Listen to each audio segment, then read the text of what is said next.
journey, actually. I mean, it would have appeared that it could have been linear. I always loved, drawing and writing stories as a child, but for me, everyone was always like, oh, you love art so much, I'm sure you're going to be an artist. And for me, in my mind, I thought that meant becoming a gallery artist, a painter, like the ones I saw in the museums, or a sculptor. And of course, I love I love all of that. But it wasn't really until I was in college majoring in studio art that I started to become part of this after-school program called La Escuelita that reached out to Latinx youth, and they organized activities, helped with homework, things like that. And I was in Minnesota, and any connection with the Latinx community was just so welcome at that time. So it meant so much to me, and that really led me to start thinking about, entering education, specifically bilingual education. And so I became part of the New York City Teaching Fellows, and it was in my first year teaching when, I think I was probably reading some Spanish translation of Dr. Seuss for the 6th time, when I was like, you know what, I would love to create books for students like the ones in my classroom. And that's really what led me to think of the idea of becoming an illustrator and write books, and that set me off on a journey that led me to Paris to study design and illustration, and ultimately find an agent and get my first book published. And did you have the idea to also write the story, or were you just thinking about being illustration? I wasn't sure. I always loved writing, as I mentioned, but because my background wasn't in writing, it was in art, I felt very nervous about that part. And actually, it was when I met my agent, Adriana Dominguez, who really encouraged me to just try. She was like, there's no harm in trying, try it out. And we'll see from there. And she loved what I was doing with the stories and really encouraged me. So that's how it came together. Amazing. And to go back to your experience when you were working as a teacher, I mean, because that really was the inspiration for, as you say, to become an author, to do children's books in the first place, but particularly this series of the Latinitas, because you said you had this really diverse student population, but they weren't really learning their own history. You talked about seeing posters on the walls of different inspirational people, but none of them were Latinx. And definitely not women. Could you talk a little bit more about that and kind of what the process was from seeing those to coming up with these books? Yeah, for sure. So, as you mentioned, it started out as this poster project, but what your question is getting at really more is, why is it so important, right? So, and I think that, when we don't see ourselves in our history, we think that we don't have any real contributions, that it's only, largely white men who do anything important, and that, our place is to be on the sidelines, just observing or supporting them in what they want to do, right? But the more that books like, Little Leaders also, or Rebel Girls, right, or all of these books, I think it's that same desire to be like, no, we have been part of this history all, and we've shaped these stories. These stories are also our own, and we want to tell them in our own way. And yeah, that was the same thought process I was having back in 2014 when this, can't believe how long it's been, when this whole process began. And yeah, and I also, specifically with a book like Latinitas, for the Latinx community in particular, it's so often not a part of our history. And when it is brought up, it's like, oh, well, we're immigrants, we're not really part of this history, we've just come into it, right? And what I wanted to show in a book like Latinitas, even starting with someone like Sor Juana Inés de la Cruz in the 1600s, is how all of these stories connect. They're not just, there are, of course, Latin Americans and especially Mexicans where, they've been here all along. The country was theirs before it was ours. And ours, I don't even know what I mean by that. But, so it wasn't part of the US yet, is what I meant, I guess. but yeah, so I think that I wanted to show how these stories are connected, and how this feminist history, it all goes together, that each of these stories inspired one another, each of these women inspired one another, and yeah, that there's a very intricate play between those histories. Right. And you really, I think, you know, a lot of the names in there, of course, will be, there are some in there that most people already recognize, but you also include a lot of people that, a lot of women that most of us haven't heard of. How did you go about picking who you were going to include in the book and researching them? Because I thought I read that for some of them, there is not that much available about them. You have to really kind of dig and maybe talk to family members and so on to find out their story.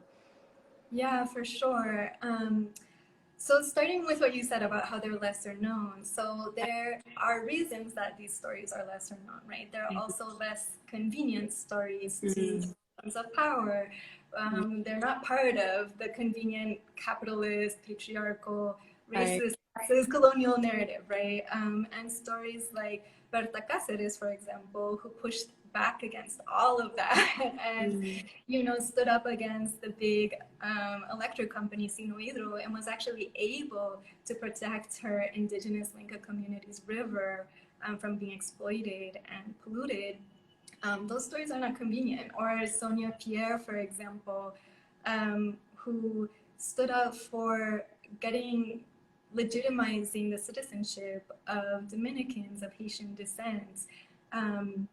You know, that's a story that's being played out now in the US. It's still being played out in the Dominican Republic, where workers are brought over to work on the land. And, you know, in her case, it was in the sugarcane fields, but it's played out all around the world in this way. And as soon as they want to get their rights, as soon as they want any claim to their lives and get to define their own place in these places that they have been brought to, then they're a problem, right? So, so yeah, these stories are definitely not convenient to the power structures, and that was why I felt like they were so important to include, and to show that there is a path, there are ways to bring about these changes, and while they're very difficult and they're not all completely worked out yet, there are these paths, right? So that was something I really wanted to show. And as you mentioned, they weren't very easy to find. So yeah, it did mean that I was, you know, delving into internet archives, contacting historians, and for Gumercinda Paez, for example, I couldn't find there was one book about her and I couldn't find it. It wasn't really circulating. It wasn't really in print. And the current Congresswoman, Balbina Herrera, actually sent me pages from that book because she was so sweet and generous to even write me back. I didn't think she would. I was going out on a limb. Like, I want to find out about this woman. And hopefully, I found a picture of her and I was like, hopefully she'll write. I found a picture of her with a book, Balbina Herrera. Right. And I was just like, well, maybe she'll write back to me. And she did. And she was so generous. Yeah, and Dania Batista too, who sent me her thesis so that I could put together parts of this story as well. So it was really through the generosity of all these wonderful people that this. Well, which leads me to the question: if they're so hard to find out about, how did you know about them? So I would find out like a little snippet, you know, like for example, I read about Gumercinda Paez. It was like, oh, first Black Congresswoman, and in Panama, and I was like, there must be more to her story, but I couldn't find it, you know, and the way that I was looking, I think also helped me find some of these stories. Like, it was really important to me from the beginning that this book include a lot of different professions, a lot of different ethnicities and cultural backgrounds, which reflect the Latin America I know and the one in the United States. So I wanted to find that, and I think I was looking in very specific places to see, you know, who were some of the first women in politics, who were women who pushed these boundaries early on, who, you know, and so I was looking, but I would find like one tiny thing, and I was like, oh, there has to be so much more. And so yeah, just tracking down from these tiny little bits of information, it definitely felt like a treasure hunt. But what, I mean, talk about treasure for the rest of us to have this information, because I think so often when we find the stories, it's, you know, not to say anything bad about Frida Kahlo, but like there's so many books about her, and yet there's so many other women that we aren't hearing about. So I think that's great to have these stories that we don't hear. And going back to the research, so I understand that your research included not just about their stories, but also the research you did for the illustrations. Sounds just amazing that you would find out, you know, what were the hairstyles and the fashions of the particular place and time they lived, the flora and the fauna of where they're from. Can you talk a little bit more about finding all that out, where, and maybe give us some examples of how you included that in the illustrations?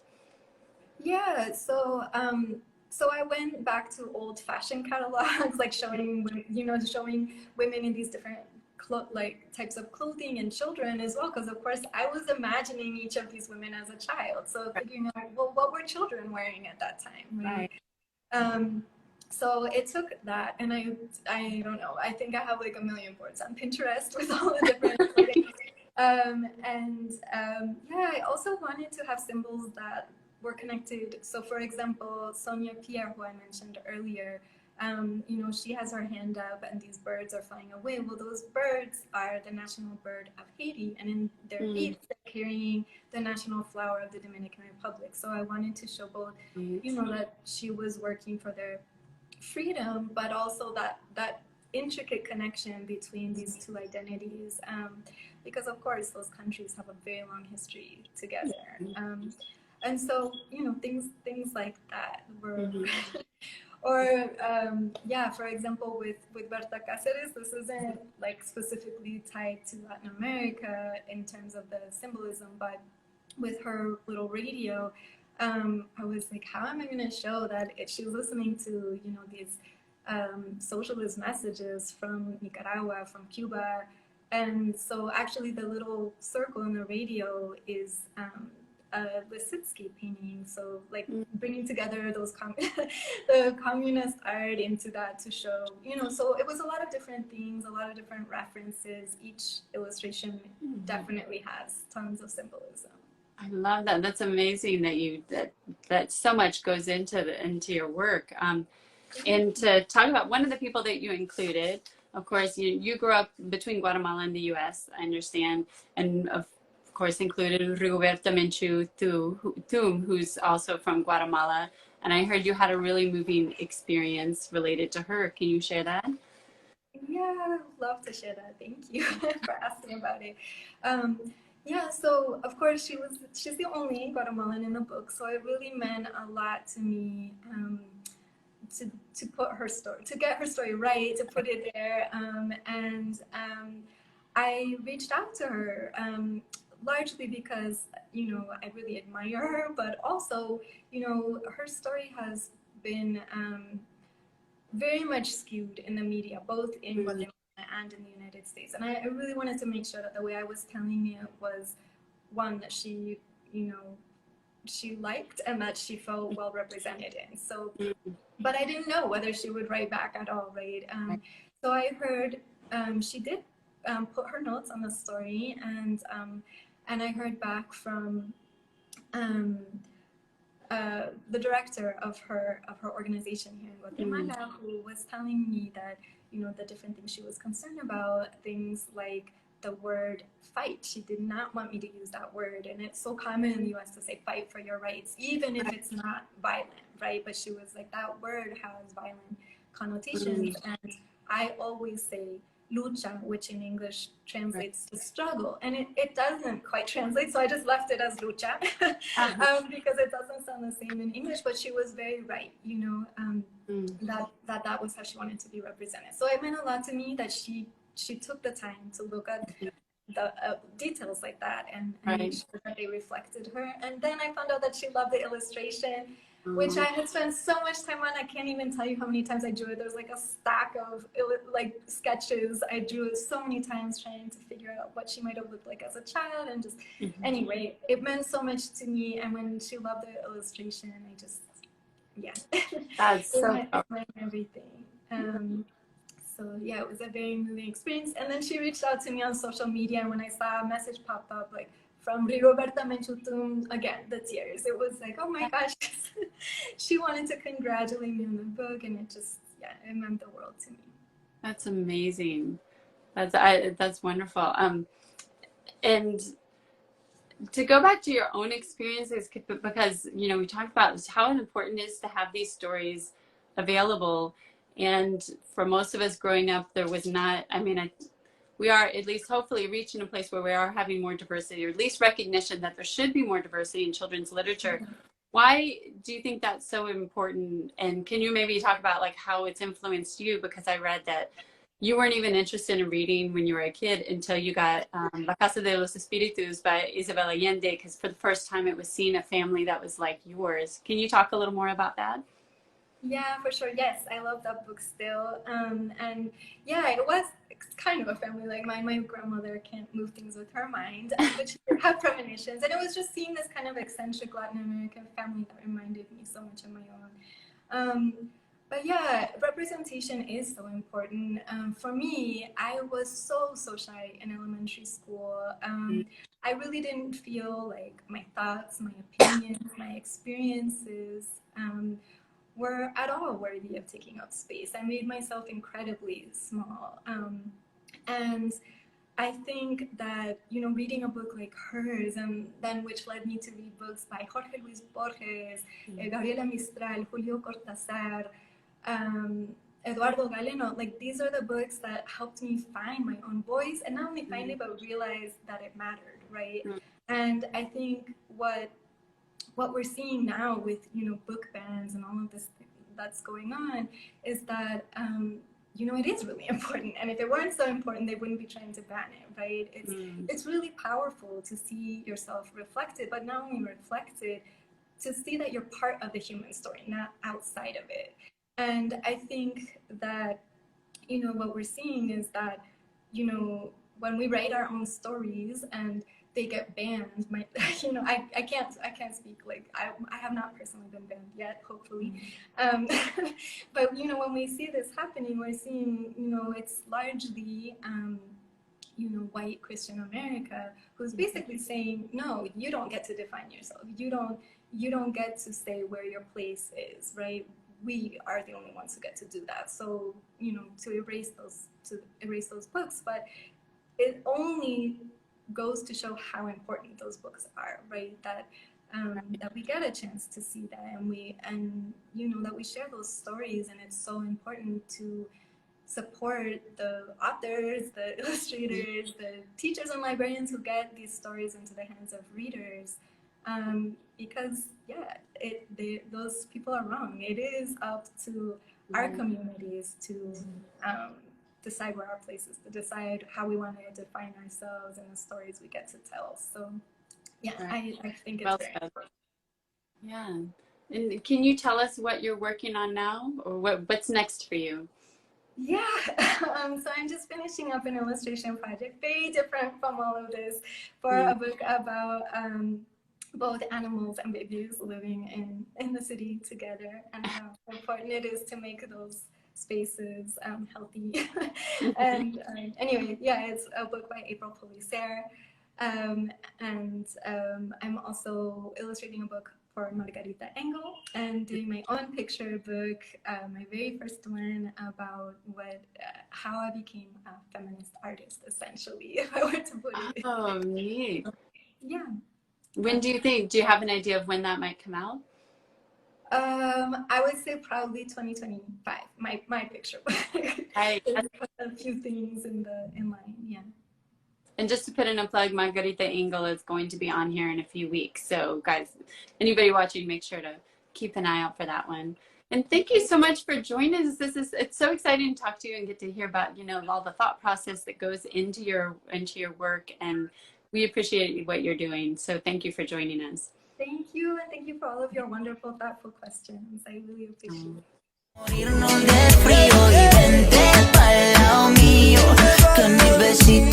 it.